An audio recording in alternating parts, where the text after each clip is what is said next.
in the industry versus inferiority stage, the child is growing. They're growing into either confident and positive human beings, or the opposite, or secure in negative. Children in this stage are between of ages of 6 and 12, and the main question asking for themselves whether they be consciously or subconsciously, or am I capable? During this stage, the children generally focus on being responsible, being the best that they can be, and doing things in a right way.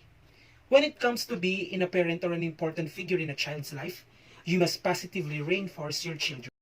At this stage, the children learn that they can receive a recognition from their parents, teachers, and peers by being proficient on their score. The attitudes and the opinions soon become very important to them. This is the time that the children develop their social skills and to develop the feeling of success. In order for this to happen, the people they love must positively reinforce them.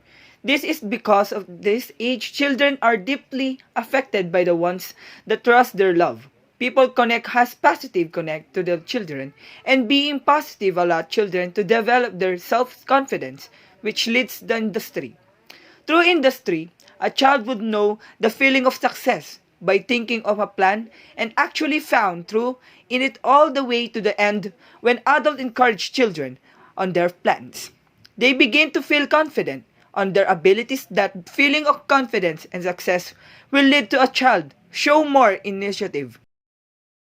When positive reinforcement, children will finish project they started and feel sense of pride and accomplishment. Now, if the people children loves and surround them is negative, this causes inferiority. Negative reinforcement causes to children to have low self-esteem. When children are not given enough opportunities to feel success, they may begin to feel inferior and unable to accomplish tasks. This results children not to move forward, not feeling confident in themselves, and giving up on things they failed. The desire children should have to try new things is hindered to try failure due to their doubts on their ability. Unfortunately, this may lead to a child never reach their full potential. Therefore, we must have positively reinforce our children and our loved ones and their students. No child should feel inferior and doubt on their own abilities.